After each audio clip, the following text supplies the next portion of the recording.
চাইলেন আন উহাব্বাবা, আল্লাহ চাইলেন যে আল্লাহকে কেউ ভালোবাসে, এটা আল্লাহ চাইলেন। তো আল্লাহ তাআলা বলেন আমার এই চাওয়াটা বাস্তবে রূপ দেওয়ার জন্য কে আমাকে ভালোবাসবে, এর ভালো যারা বাসবে এমন মাখলুক আমার বানানো দরকার। ফাখালাকতুল খালকা, আল্লাহ বলেন আমি ভালোবাসা পাওয়ার জন্য আমার সাথে কেউ প্রেম করবে এমন কিছু মাখলুক আমি বানাইলাম, আমি মাখলুকাত বানাইলাম, আমি সৃষ্টি বানাইলাম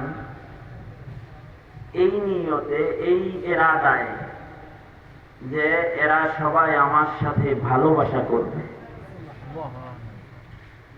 অর্থাৎ আমরা দুই নয়নে যা কিছু দেখি যা দেখি না, আল্লাহ পাকের যত সৃষ্টি আছে এই সব সৃষ্টি আল্লাহ পাকের সাথে প্রেমের সম্পর্ক করবে, সবাই আল্লাহ পাককে ভালোবাসবে, এটা আল্লাহ তাআলা চান। আল্লাহ চান যে সবাই আমারে ভালোবাসুক। এবং আল্লাহ তাআলা কোরআনে হাকিমে বলেন যে আমার সব সৃষ্টি আমারে ভালোবাসে। আমার যত সৃষ্টি আছে আসমান জমিন এই দুইয়ের ভেতরে যা আছে সবাই আমার নামে তাসবিহ পড়ে, আমার জিকির করে, আমাকে ভালোবাসে। ইউসাব্বিহু লিল্লাহি মা ফিস সামাওয়াতি ওয়া মা ফিল আরদ, ইউসাব্বিহু লিল্লাহি মা ফিস সামাওয়াতি ওয়া মা ফিল আরদ।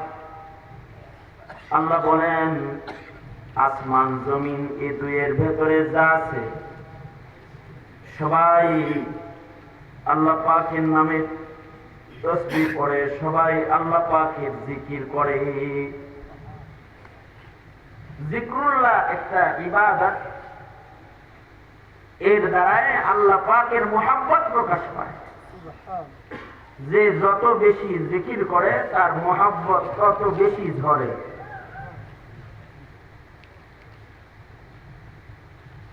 এ কারণে সব মাখলুকাত আল্লাহর জিকির করে। জিকির করলে আল্লাহ পাকের মুহাব্বতের বহির প্রকাশ হয়। এ কারণে আল্লাহ তাআলা বনি আদমকেও জিকির করতে নির্দেশ করছেন, হ্যাঁ, যে বেশি বেশি করে আমার জিকির করো। সকাল সন্ধ্যা জিকির করো, যিকরান কাসীরা, অনেক বেশি করে জিকির করো। জিকির করলে ভালোবাসা প্রকাশ পায় কার? জোরে বলেন কার? সবাই মিলে ডাক দেন ইয়া আল্লাহ, মুহাব্বতের সাথে ডাক দেন ইয়া আল্লাহ, বলেন ইয়া আল্লাহ, বলেন সুবহানাল্লাহ, আলহামদুলিল্লাহ, ওয়ালা ইলাহা ইল্লাল্লাহ, আল্লাহু আকবার, আল্লাহু আকবার, আল্লাহু আকবার। এই যে জিকরুল্লাহ, এটা এত গুরুত্বপূর্ণ ইবাদত, এর মাধ্যমে আল্লাহর ভালোবাসা এত প্রকাশ পায়, আল্লাহ এত খুশি হয় যে যারা জিকির করে তাদের জীবনের পেছনের গুনাহ আল্লাহ মাফ করে দেয়।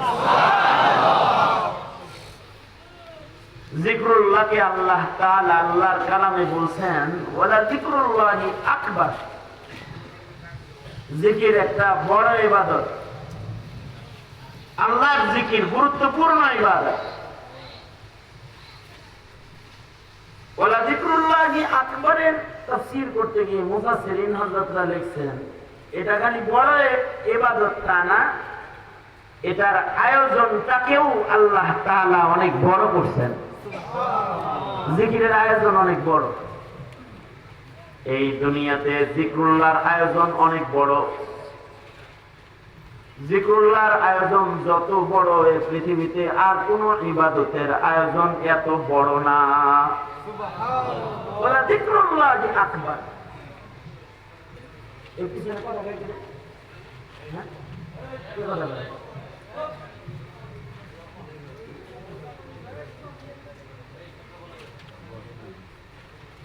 জিকিরের আয়োজনটা আল্লাহ তাআলা সবচেয়ে বড় করছেন। কিন্তু ভণ্ডরা কিন্তু এটার অপব্যাখ্যা করে। ভণ্ডরা এটা কি ব্যাখ্যা করে? কিছু আছে এরা মনে করে যে জিকির বড় ইবাদত, এটা করলেই আল্লাহ পাওয়া যায়। এরা খালি জিকিরই করে, আর কিছু করতে চায় না। আছে না এমন কোয়ালিটির কিছু? এদের বুঝ সহি না ভুল? আর আজকে করে হ্যাঁ, তবে জিকিরের আয়োজন বড়। আল্লাহ পাকের যত মাখলুক আছে সবাই আল্লাহর নামে জিকির করে। সবাই নামাজ পড়ে না, কিন্তু সবাই জিকির করে। সবাই রোজা রাখে না, কিন্তু সবাই হজ করে না, কিন্তু সবাই জিকির করে। আস্তে করে বল, জিকির করে। সবটা মুখস্থ করে সবাই নামাজ পড়ে না, কিন্তু সবাই জিকির করে। সকল মাখলুক আল্লাহর জিকির করে। সকল মাখলুক রোজা রাখে না, কিন্তু সবাই জিকির করে। সবাই হজ করে না, কিন্তু সবাই জিকির করে। সবাই দান সদকা করে না, কিন্তু সবাই জিকির করে।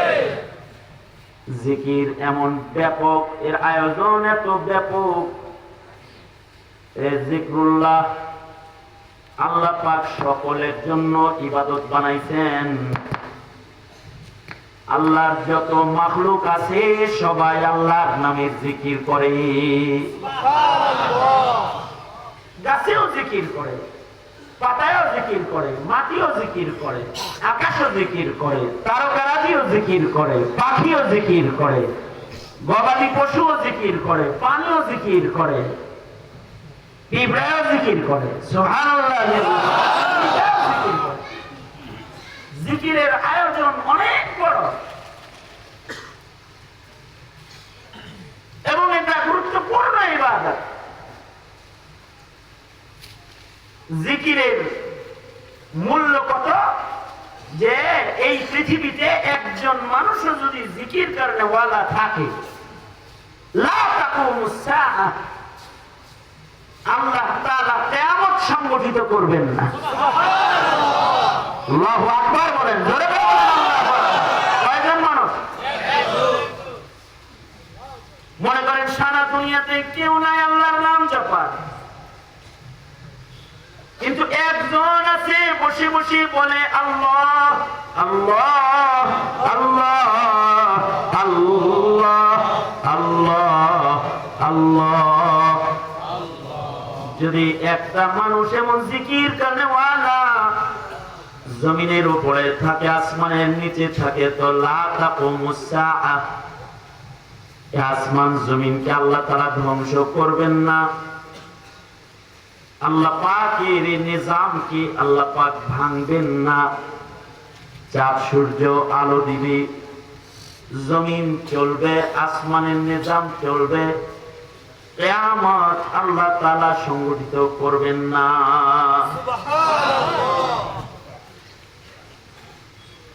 এ কারণে জিকরুল্লাহর আমল আল্লাহ তাআলা ব্যাপক আয়োজন করেছেন। এটা আল্লাহ পাকের বড় পছন্দের। নাফরমানেও যদি জিকির করে আর আল্লাহরে যদি ডাক দেয়, ইয়া আল্লাহ, এটা নাফরমানে ডাক দিছে, ইয়া আল্লাহ,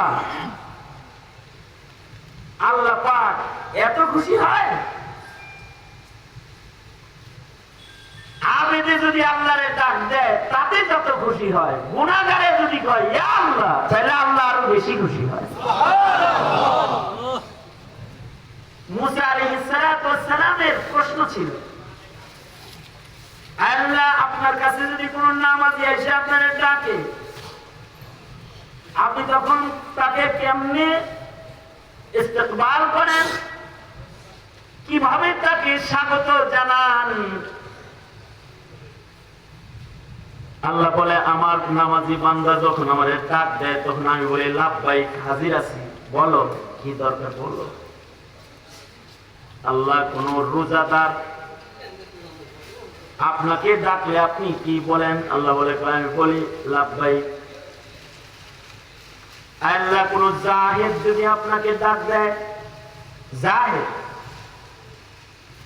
দুনিয়াতে কি কেউ যদি আপনারে ডাকে আপনি কি বলেন? আল্লাহ কয় আমি বলি লাব্বাইক। পয়গম্বর মুসা বলে আল্লাহ যদি কোনো গুনাহগার আপনারে ডাক দেয় তখন কি বলেন? আল্লাহ তাআলা বলেন আমার গুনাহগার বান্দা যদি আমারে ডাক দেয় তা আমি বান্দা কি বলি লাব্বাইক লাব্বাইক লাব্বাইক। এতদিন ধরে বসে আছি, কবে ডাকবা? দেরি করছো, আসো তাড়াতাড়ি আসো।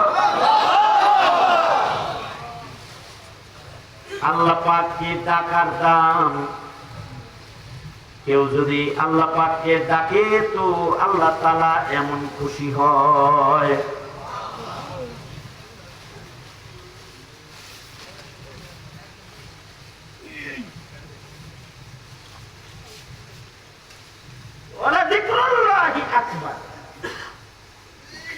এবং এটার আয়োজন অনেক বড়, এবং এটা এমন ইবাদত, এটা যত বেশি করে আল্লাহর প্রেম তত বেশি প্রকাশ পায়, আল্লাহর প্রেম তত বেশি হৃদয়ে জায়গাও পায়। আর প্রেম করার জন্যই আল্লাহ তাআলা বানাইছে।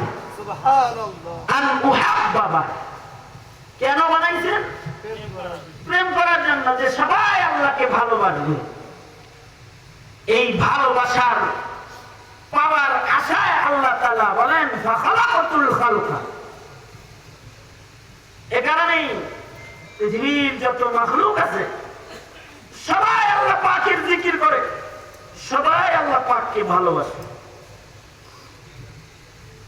সবাই যেমন আল্লাহ পাককে ভালোবাসে, আল্লাহরে যে ভালোবাসে আল্লাহ তারে ভালোবাসে। সুবহানাল্লাহ। আরো আস্তে করে কোন সুবহানাল্লাহ।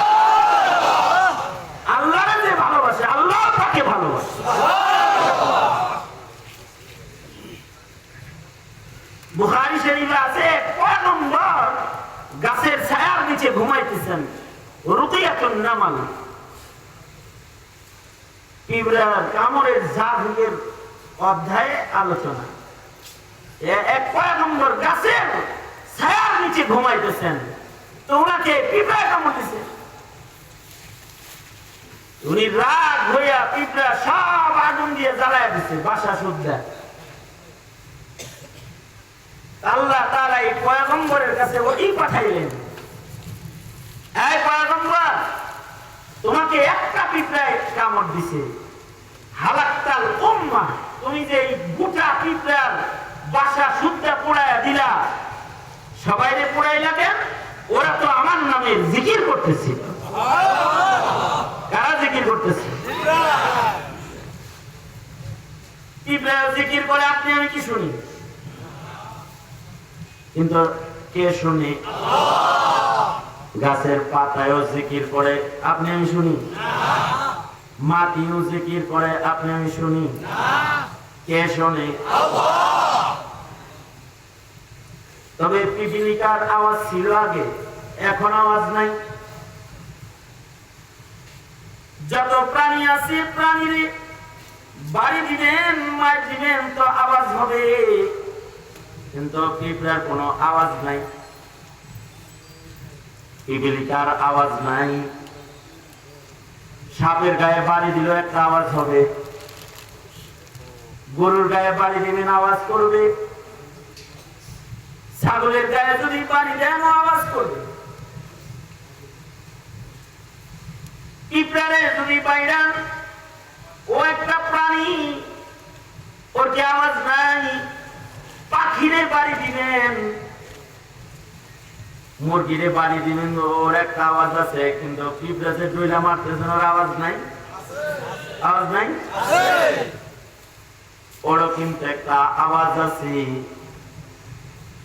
তবে তাফসীরে আছে এক সময় পিঁপড়ারও আওয়াজ বড় ছিল। সুলাইমান নবীর দোয়ার বরকতে ওদের আওয়াজ আল্লাহ লয়ে গেছে। এক সময় পিপিলিকারও আওয়াজ ছিল, শুধু আওয়াজ ছিল না, প্রাণী ছোট কিন্তু আওয়াজ অনেক জোরেই ছিল, জোরে আওয়াজ করত। কিছু কিছু প্রাণী আছে দেখতে ছোট কিন্তু ওদের আওয়াজ বেশি। বাজারে দেখবেন ছোট ছোট পোকা কিন্তু ওদের এত আওয়াজ, দূর থেকে আওয়াজ শোনা যায়। আওয়াজ দেনেওয়ালা কে? আওয়াজ দেনেওয়ালা কে?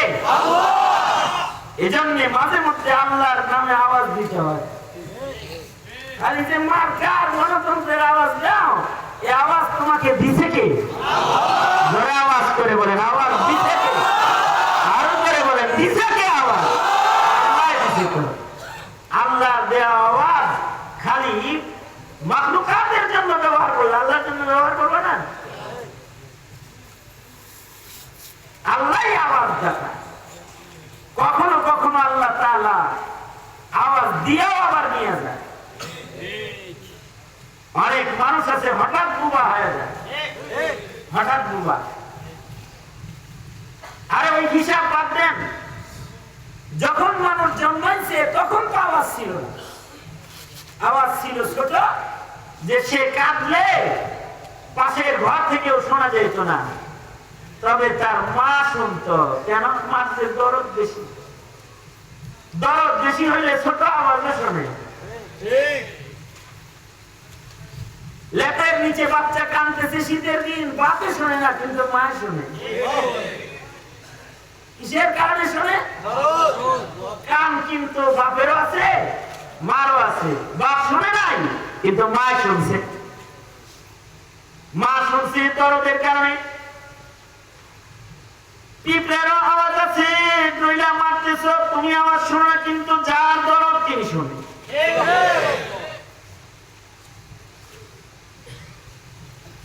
আওয়াজ দাতা যিনি, তিনি শুনেন। তিনি কাউকে আওয়াজ দেন আবার নেন, এজন্য কখনো কখনো তার নামে আওয়াজ দেওয়া ফরজ হয়ে যায়। আল্লাহর নামে আওয়াজ দেওয়া কখনো কখনো ফরজ হয়ে যায়। কাফের মুশরিকরা যখন মাথা উঁচা করে তখন আল্লাহর গোলামদের আল্লাহর নামে আওয়াজ দিয়া আওয়াজ উঁচু করা ফরজ হয়ে যায়। কারণ এই আওয়াজ দিতেন তো তিনি দেওয়ার জন্য, তার জন্য দিতেন। কখনো কখনো তার জন্য আওয়াজ দিতে বান্দা, এখানেই আওয়াজ দিছিলেন। প্রথম তো জন্মের পরে আওয়াজ ছিল না, এমনই আওয়াজ দিছেন। আওয়াজ দিতে দিতে দিতে দিতে দিতে দিতে আওয়াজকে এত বড় করে দিছেন যে এখন এক জায়গায় দাঁড়ায় কথা বললে দূর থেকে শোনা যায়। আবার এই মানুষের আওয়াজও এক সময় আল্লাহ আবার নিয়ে যায়। ঘরে কিছু বুড়া মানুষ ছিল যাদের গলায় অনেক আওয়াজ ছিল এক সময়, এখন নাই। এমন বুড়া আছে যে ঘরে কাঁদতেছে, পাশের ঘর থেকে শোনা যায় না, আছে না? একেবারে সে আগের জায়গায় লেগে গেছে। সুলাইমান আলাইহিস সালাম পিঁপড়ার জন্য দোয়া করলেন, আল্লাহ ওর আওয়াজ বেশি, আল্লাহ বানাইছো ওরে ছোট, সংখ্যাও দিছো অনেক বেশি, আবার আওয়াজ দিছো, ওর জ্বালায় ঘুমাইতেও পারি না, খালি কেস কেস কেস কেস কানে আসে আওয়াজ। মনে করেন পিপিলিকার সংখ্যা কত? একটা গর্তের ভিতরে যে পিপিলিকা আছে, একটা গ্রামে অতগুলো মানুষও নাই। এক গর্তের ভিতরে যতগুলো পিপিলিকা আছে,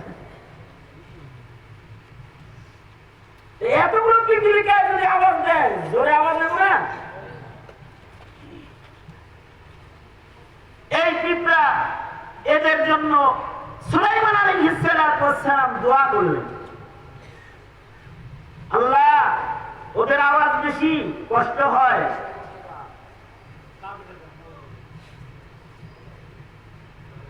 আল্লাহ তুমি ওপর আওয়াজটা বন্ধ করে দাও, দোয়া করছে। সুলাইমান নবীর দোয়া কবুল হয়ে গেছে, আওয়াজ বন্ধ হয়ে গেছে। এবার আর তিনটার আওয়াজ জোরে না আস্তে হয়ে গেছে, এত আস্তে যে হাজার পিপিলিকাকে যদি মারেন আপনি আওয়াজ শুনবেন না। তো পয়গম্বরে তো পিপিলিকার বাসা সুন্দর জ্বালায় দিছে, পুরা পিপিলিকার বিল জ্বালায় দিছে। পয়গম্বরে আরবি আগুন দিয়ে যখন পিঁপড়ার বাসা জ্বালায় হাজার হাজার পিঁপড়া মাইরা ফেলছে, আল্লাহ তাআলা এই পয়গম্বরকে ওহী পাঠাইছেন। ওহী পাঠায় বলে, ও পয়গম্বর, তোমাকে কামড় দিছে একটা পিপিলিকার, কিন্তু তুমি একটা গোষ্ঠীকে মেরে ফেললা কেন? হালাকতাল উম্মাহ, মারছে একজনে একটা কামড় আর সবাই মেরে ফেললা। তুমি তো এমন কাজ করেছো, যাদের তুমি মারছো এরা সবাই আমার নামে জিকির করতেছিল, ওরা আমার আশিক, ওরা জিকির করতেছিল। পয়গম্বর যখন এই কথা শুনেছে, পয়গম্বর এতই শর্মিন্দা হইছেন, 200 বছর পর্যন্ত পয়গম্বর শুধু রোনাজারি করছেন আর কাঁদছেন। ফকিহরা এখান থেকে মাসআলা বের করেছেন, আগুন দিয়া কখনো কাউকে সাজা দিতে নাই। কিছুদিন আগে লালমনির হাতে এক নাস্তিককে আগুন দিয়া জীবিত অবস্থায় পুড়াইছে নাকি মরার পরে পুড়াইছে অত জানি না, কিন্তু রাগে মুসলমানরা ক্ষুব্ধ হয়ে মুসল্লিরা তাকে পুড়াইছে, তার লাশ পুড়াইছে। এতে একটা মামলাও হয়েছে। কিন্তু কথা হলো, আগুন দিয়ে কাউকে সাজা দেওয়া এটা আল্লাহর শান, এটা বান্দার শান না। কার শান? এ কারণে শরীয়তে আগুন দিয়ে পুরায় মারার কোন সাজা নাই।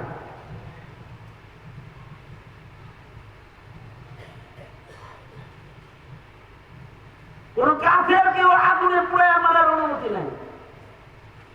ইসলাম ধর্মে যুদ্ধ বিদ্রোহ থাকলেও কারোর বাড়ি ঘরে আগুন দেওয়ার নিয়ম নাই। কেতাল আছে, কিন্তু আগুন লাগে গ্রাম পুড়ায় দেওয়ার নিয়ম নাই। এ কারণে পেট্রোল বোমা মারার কোন জায়েজ সুরত নাই। পেট্রোল বোমা যে তুমি মারবা গাড়িতে, তাহলে তো আগুনে পুড়ে গাড়ি পড়বে, গাড়ির ভেতরে যদি কোনো মানুষ পড়ে। মাখলুকের জন্য আগুন দিয়ে শাস্তি দেওয়ার কোনো বিধান নেই। ওই শান আল্লাহ, আল্লাহ তাআলা আগুন দিয়ে সাজা দিবেন। এখানে জজবার সাথে কখনো আগুন দিয়ে কারোর উপরে আক্রমণ না করা, এই কাম কাফেররা করে, হিন্দুরা করে, বৌদ্ধরা করে, মুসলমানের কাম না এটা। বার্মায় দেখেন মুসলমানদেরকে আগুনে পোড়ায় মারতেছে, কাশ্মীরে হিন্দুস্তানে মুসলমানদেরকে আগুনে পোড়ায় মারতেছে, মুসলমানদের ঘর বাড়ি আগুন দিয়ে পোড়ায় দিতেছে। এমনকি মুসলমানদের মসজিদের ভেতরে ওরা আগুন দিয়ে পোড়ায় দিতেছে, মসজিদ জ্বালায় দিতেছে। কিন্তু মুসলমানরা কোনো গির্জায় আগুন দেয় না, মুসলমানরা কোনো মন্দিরে আগুন দেয় না, মুসলমানরা কখনো কাফের মুশরিক হিন্দুর বাড়ি ঘরে আগুন দেয় না। এটা মুসলমানের ধর্মে নাই। তবে যদি কখনো কোনো মন্দির পোড়া অথবা কোনো হিন্দু বাড়ি পোড়ার খবর পাওয়া যায়, তাহলে দুইটা পদ্ধতি, হয়তো হিন্দুরাই নিজের মন্দিরে আগুন জ্বালাইছে মসজিদ ভাঙ্গার বাহানা বানানোর জন্য, অথবা মুসলিম সুরতের মুনাফিকে আগুন লাগাইছে মুসলমানদেরকে কলুষিত করার জন্য। এই কারণে যে কাশ্মীরে যখন মুসলমানদেরকে মারছে তখন মাদ্রাসার সাথে মন্দির, ওই মন্দির হুজুররা পাহারা দিচ্ছে। হুজুররা কেন মন্দির পাহারা দিল? হুজুররা মন্দির পাহারা দিয়েছে এজন্য কোন হিন্দুরা যেন নিজের ঘরে আগুন দিয়া হুজুরের ঘাড়ে চাপানোর সুযোগ বাইর করে না ফেলা। এইটা ইসলামে নাই। এই কারণে জজবার সাথে কখনো আগুন দিয়ে কারোর উপরে আক্রমণ করতেন। আগুন লাগে নাকি?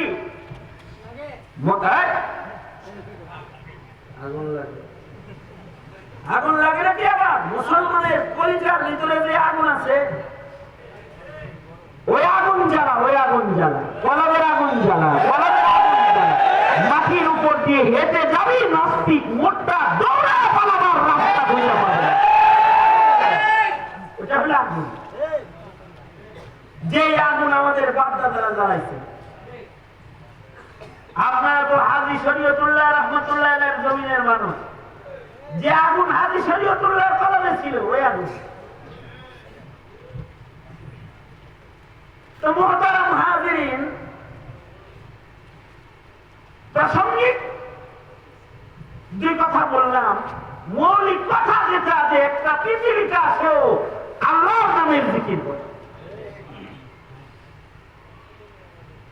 এ কারণে কখনো কোনো প্রাণীরেও কষ্ট দিতে নাই, মানুষকে কষ্ট দেওয়া তো দূরের কথা, কোন প্রাণীকেও কখনো কষ্ট দিতে নাই। কারণ প্রাণীরাও বিচার দেয়। প্রাণীদের দোয়া আছে, প্রাণীদের বদদোয়া আছে। হাদিস শরীফে উটের বদদোয়ার কিসসা আছে, উটের বিচারের কিসসা আছে। উট আয়েশা নবীর কাছে বিচার দিতেছে, শিকায়াতুল জামাল। উট বিচার দিয়ে কয়, ও আল্লাহর নবী, আমার মনিব আমার উপরে জুলুম করে, খানা দেয় কম, কাম নেয় বেশি। আল্লাহর নবী উটের মালিককে শাসন করেছেন। হাদিস শরীফে আছে, এক সাহাবী পাখির বাচ্চা বাসার ভেতর থেকে নিয়ে আসছে। সাহাবীর মাথার উপরে মা পাখিটা উঠতেছে আর কাঁদতেছে। আল্লাহর নবী বলে, এই সাহাবী, তুই বুঝি ওর বাচ্চা আনছস? জি, আমি ওর বাচ্চা আনছি। আল্লাহর নবী বলে, কষ্ট দিস না, বদদোয়া দিস না, যা বাচ্চা ফেরত দিয়া। ইসলাম। একটা প্রাণীকেও কষ্ট দেওয়ার কোন বিধান শরীয়ত ইসলামে নাই।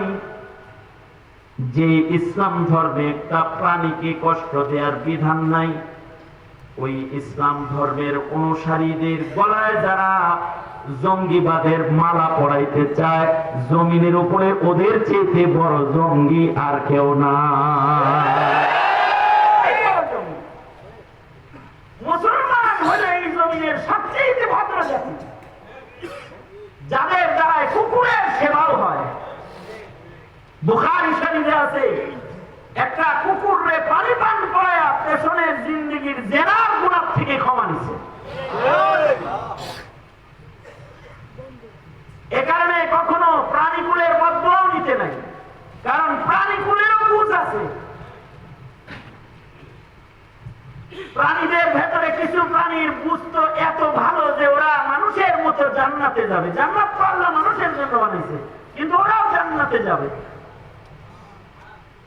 বুঝ ভালো এই জন্য কুকুর জান্নাতে যাবে। আসহাবে কাহফের কুকুর বুঝ ভালো এই জন্য। উটেরও বুঝ ভালো, উট জান্নাতে যাবে। যেমন নবী আলাইহিস সালামের উট, সালেহ আলাইহিস সালামের উট। নবীজি যে উটের পিঠে সওয়ার হয়ে হিজরত করেছেন, উট বুঝ ভালো, কত বুঝ যে আল্লাহর রাসূল সাল্লাল্লাহু আলাইহি ওয়াসাল্লাম যখন মদিনায় গেছেন, সাহেবরা গ্রামে ঢুকলে যেমন সব মুরিদ তারে দাওয়াত খাওয়াইবেন চায়, আল্লাহর নবী যখন মদিনায় ঢুকছেন সব সাহাবী নবীজিরে ঘরে নিবার চায়। সবাই যখন নবীরে ধরে টানে, আল্লাহর নবী তখন উঠলে ছেড়ে দিতেন। আর আল্লাহর নবী সাহাবীদের বললেন, আমারে টানাটানি করবে না, উঠ যার বাড়ি যাবে, তার বাড়ি আমার বাড়ি। তো উটটাকে যখন ছেড়ে দিছে, উট তো চলছে, সাহাবীরা উটের বুতায় আর কয়, ডানে যান না একটু প্লিজ।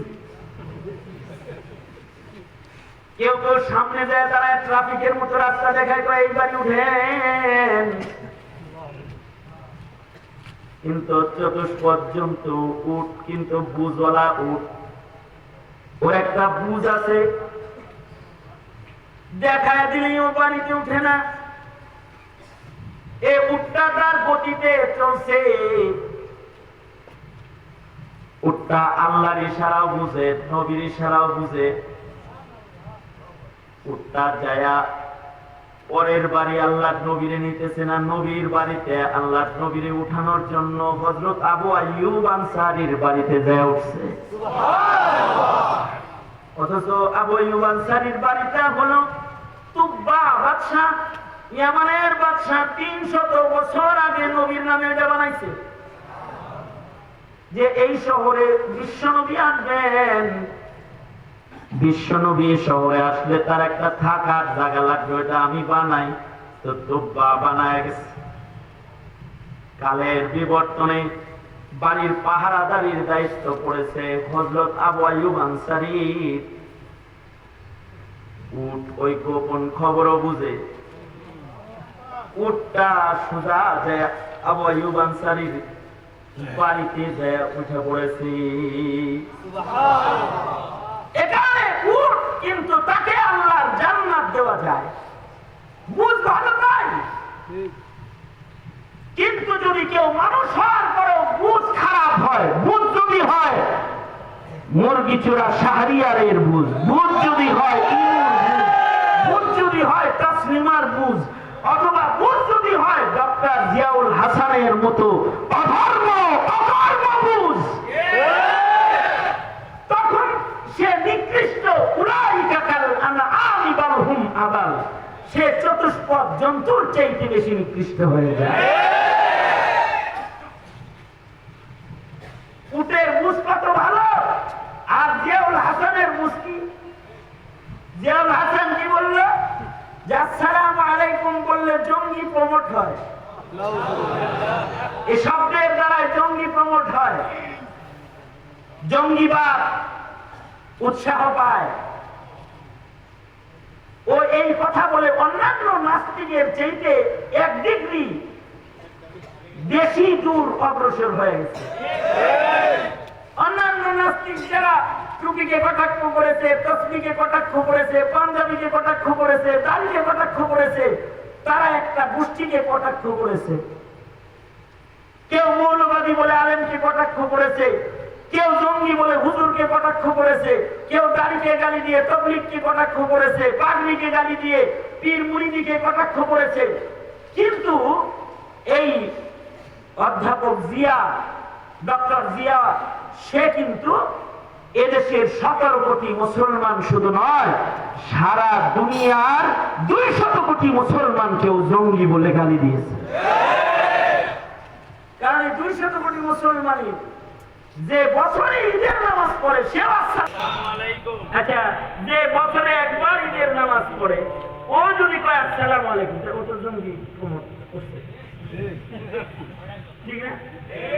যে সপ্তাহে জুমার নামাজ পড়ে, মনে করেন গত শুক্রবারে কোটি কোটি মুসলমানরা জুমার নামাজ আদায় করে বিক্ষোভ করেছে, এরা সবাই সালাম দিয়ে নামাজ শেষ করেছে, আসসালামু আলাইকুম ওয়া রাহমাতুল্লাহ, আসসালামু আলাইকুম ওয়া রাহমাতুল্লাহ। ঘরের ভেতরে যে সকল মহিলারা নামাজ পড়েছে, নারী পুরুষ যে যেখানে নামাজে দাঁড়িয়েছে, আজকেও এশার নামাজ যারা পড়েছে, তারা সালাম দিয়ে নামাজ শেষ করেছে। প্রধানমন্ত্রীও সালাম দেয়, আসসালামু আলাইকুম ওয়া রাহমাতুল্লাহ, আসসালামু আলাইকুম ওয়া রাহমাতুল্লাহ। ডক্টর জিয়ার ভাষায় শেখ হাসিনাও জঙ্গি, খালেদা জিয়াও জঙ্গি, প্রধানমন্ত্রীও জঙ্গি, প্রেসিডেন্টও জঙ্গি, বিচারপতিও জঙ্গি, সেনা প্রধানও জঙ্গি, পুলিশ প্রধানও জঙ্গি। এদেশের সব মুসলমানরা জঙ্গি। ওর বর্ণনায় বোঝা যায় 200 কোটি মুসলমান সবাই জঙ্গি। এইরকম অপবাদ যে দিছে তার বিরুদ্ধেও তো কথা কইতে পারো না। হুজুররাই বলতেছে তোমরা, তোমাদের শব্দ উচ্চারণ হয় না, তোমাদের শব্দ উচ্চারণ হয় না বিধায়ী সরকারের কানে পানি যায় না। অথচ এই বেয়াদবটা যে সালামের অর্থ বোঝার যোগ্যতা যার নাই, তাকে তো ঢাকা বিশ্ববিদ্যালয়ের একটা বিভাগের প্রধান তো দূরের কথা, তাকে বিশ্ববিদ্যালয়ের সুইপারের চাকরি দেওয়ার কোনো অধিকার সালামের অর্থই বুঝে না। বুঝ বুঝ। এ কারণে আমরা আপনাদের সন্তানদেরকে মক্তব পড়াইতে বলি, মাদ্রাসায় পড়াইতে বলি। আলেম না বানাইলেও আমরা বলি নুরানি পড়ান, কমাস কম মক্তবটা শেষ করান, এটা বলি আপনাদের। কেন বলি? আপনাদের সন্তান মুরব্বি না হোক, আলেম না হোক, হাফেজ না হোক, কমাস কম ইনু হবে না, শাহরিয়ার হবে না, জিয়া হবে না, তাসলিমা নাসরিন হবে না, তাদের বুঝটা অন্তত ঠিক হয়ে যাবে। প্রাণীকুলেরও একটা বুঝ আছে, মানুষের বুঝ থাকা লাগবে না। মানুষের তো আল্লাহর সাথে প্রেম থাকবে আলাদা। আল্লাহ সব মাখলুককে বানাইছেন, আল্লাহ তাআলার সাথে প্রেম করার জন্য, মুহাব্বত করার জন্য। সবার সাথে আল্লাহর মুহাব্বত একরকম না। মানুষের সাথে আল্লাহর প্রেম হলো আলাদা প্রেম। মাখলুকাত সবাই আল্লাহর সাথে প্রেম করে, কিন্তু মাখলুকাতের কাউকে আল্লাহ আল্লাহর বন্ধু বানায় না। মানুষকে আল্লাহ আল্লাহর বন্ধু বানায় জান্নাতে রাখবে। সুবহানাল্লাহ। মানুষই একমাত্র যাকে আল্লাহ মেহমান বানায় অনন্ত অসীমকাল, নিজের বন্ধু বানায় নিজের সাথে রাখবে। মানুষ হবে আল্লাহর মেহমান আর আল্লাহ হবে মানুষের মেজবান। মেহমান নেওয়াজির স্টাইলটা হবে কেমন? ওয়ালাকুম ফিহা মা তাশতাহি আনফুসুকুম ওয়ালাকুম ফিহা মা তাদউন নুজুলাম মিন গফুরির রহিম। আল্লাহ তাআলা নিজে হবে মেজবান, বান্দা হবে আল্লাহর মেহমান।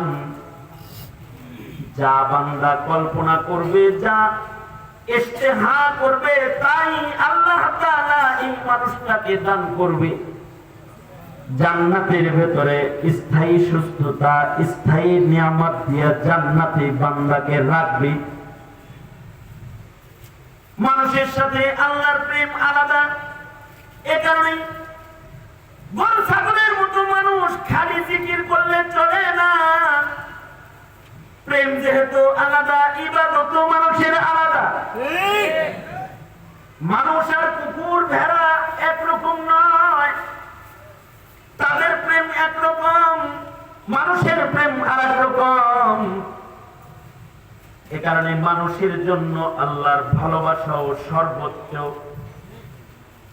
মানুষের জন্য আল্লাহর ভালোবাসা কেমন? সারা জনম গুনাহ করার পরেও যদি কোনো মানুষের ভেতরে সামান্য এক জাররা মুহাব্বত পাওয়া যায়, আল্লাহ তাআলা তাকেও জান্নাতে নেওয়ার জন্য প্রস্তুত হয়ে যায়। মানুষের মায়া সর্বোচ্চ। এ কারণে যার জীবনে কোনো নেক নাই, কোনো ইবাদত নাই, তাকেও আল্লাহ মাফ করার জন্য পেরেশান হয়ে যায়। বনি ইসরায়েলে এক লোক মৃত্যুর যন্ত্রণায় কাতরাইতেছে। মরার আগে এই লোকটা তার সন্তানদেরকে বলতেছে, এই সন্তানেরা, আমি তো আমার জীবনে একটা নেকির কাজ করি নাই যা আমার মালিকের কাছে আমি পেশ করতে পারি। আমার জীবনে কোনো নেক কাজ নাই। তাই আমার সন্তানেরা, আমি মইরা গেলে তোরা কিন্তু আমাকে কবর দিস না। আমি মরে গেলে আমার লাশটা তোরা আগুনে জ্বালায়া দিবি। মিশকাত শরীফের হাদিস। সে সন্তানদেরকে ওসিয়ত করতেছে, এই আমার সন্তানেরা, আমি মরে গেলে আমার লাশটা আগুন দিয়ে জ্বালায়া দিবি। আগুন দিয়ে পুড়াইলে যখন আমার লাশটা ছাই হয়ে যাবে, এই ছাই গুলারে দুই ভাগ করবি। এক ভাগ বাতাসে উড়াইয়া দিবি, আর এক ভাগ ছাই পানিতে ভাসাইয়া দিবি। সন্তানরা বলে, বাবা এটা কেন করব? লোকটা বলে, আমার জীবনে কোনো নেক কাজ করি নাই। আমারে যদি ফেরেশতারা আল্লাহর কাছে নিয়ে হাজির করে, আমি কি উত্তর দিব? ফেরেশতারা যেন আমার আর খুঁজে না পায়।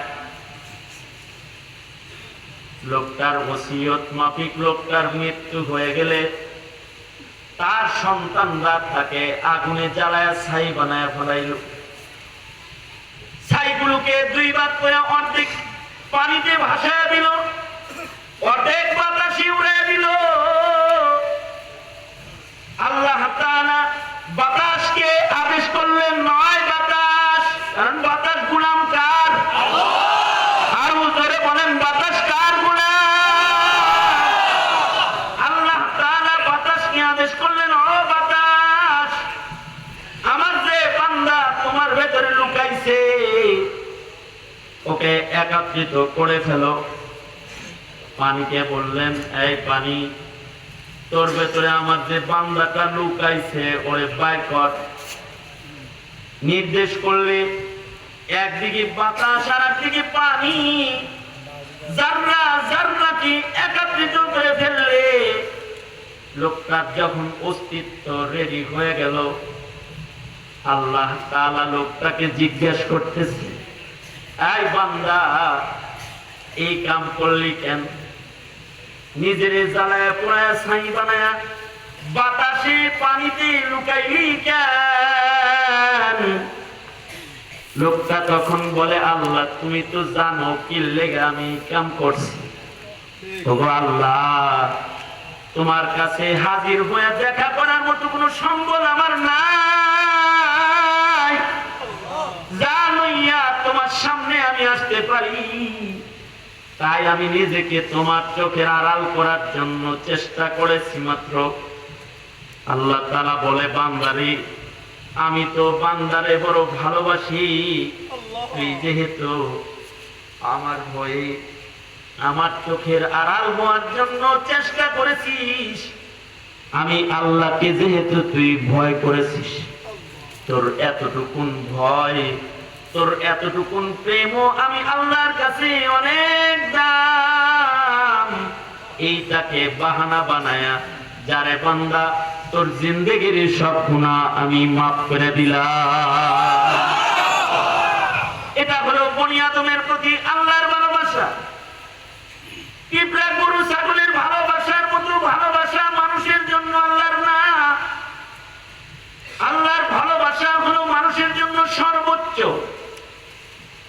এ কারণে আল্লাহ তাআলা চান না বনি আদমের কোন ইবাদত সাধারণ কাজ হয়ে যাক। এ কারণে আল্লাহ তাআলা বনি আদমের জন্য নবী প্রেরণ করেছেন, রাসূল প্রেরণ করেছেন। যেমন আপনার আমার জন্য আল্লাহ তাআলা নবী প্রেরণ করেছেন। আল্লাহর বন্ধুকে আপনার আমার কাছে পাঠিয়েছেন। আপনাকে আমাকে আল্লাহ তাআলা আল্লাহর মুহাব্বতের একটা মডেল, আল্লাহকে পাওয়ার একটা রাস্তা হিসাবে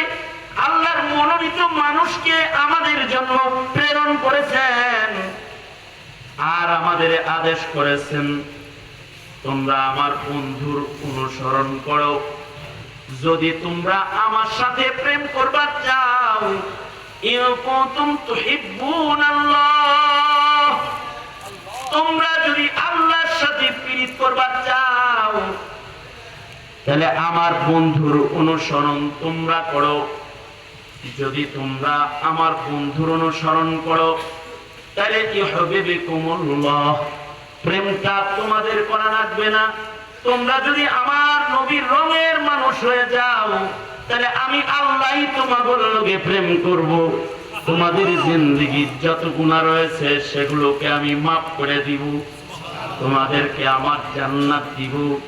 তোমাদেরকে নবীদের সাথে জান্নাত দিব, সিদ্দিকদের সাথে জান্নাত দিব, শহীদদের সাথে জান্নাত দিব, ওলিদের সাথে তোমাদের থাকার জায়গা করব। ওমাই ইউতিল্লাহ ওয়ার রাসূল ফাউলাইকা মা'আল্লাযীনা আন'আমাল্লাহু আলাইহিম মিনান নাবিয়্যিন ওয়াস-সিদ্দীকিন ওয়াশ-শুহাদা'i ওয়াস-সালিহিন ওয়া হাসুনা উলাইকা রফিকা।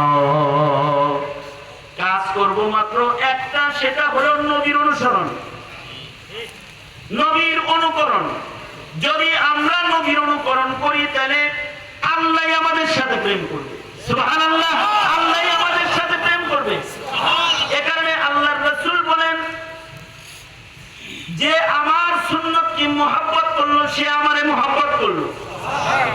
আর আল্লাহ কয় আমার বন্ধুর অনুকরণ করলো তো তাকে আমি মহব্বত করব। সুবহানাল্লাহ, বান্দার আমাকে ভালোবাসা লাগবে না, আমি বান্দারে ভালোবাসবো।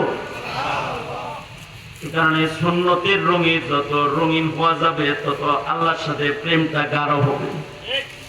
আমাদের জীবনে যদি কামেল প্রেমিক আমরা আল্লাহর হতে চাই তাহলে নবীর সুন্নত অনুসরণ করা ছাড়া আর কোন রাস্তা নাই।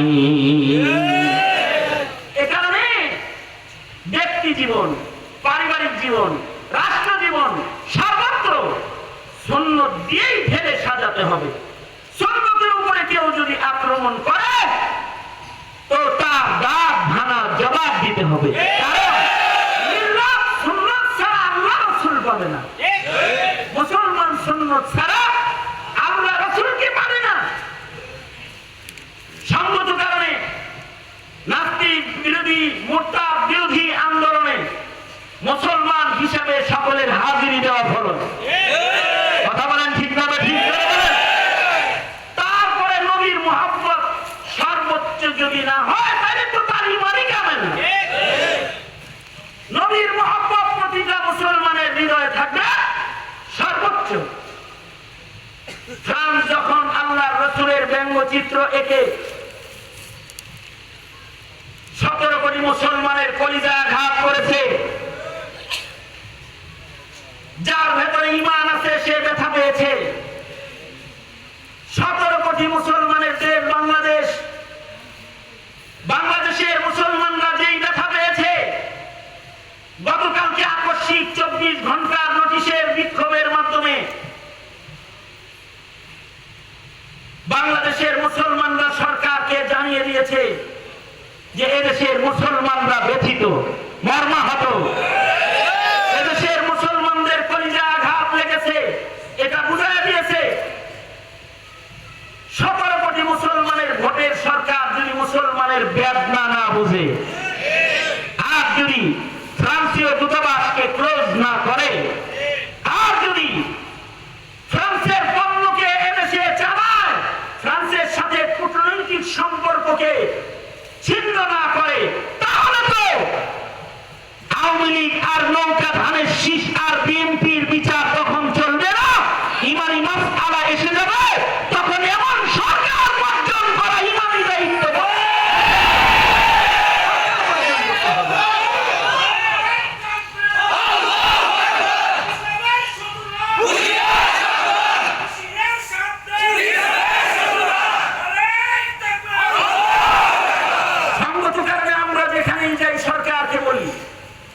সরকার, আপনি মুসলমানদের অনুভূতি বোঝার চেষ্টা করুন, বোঝার চেষ্টা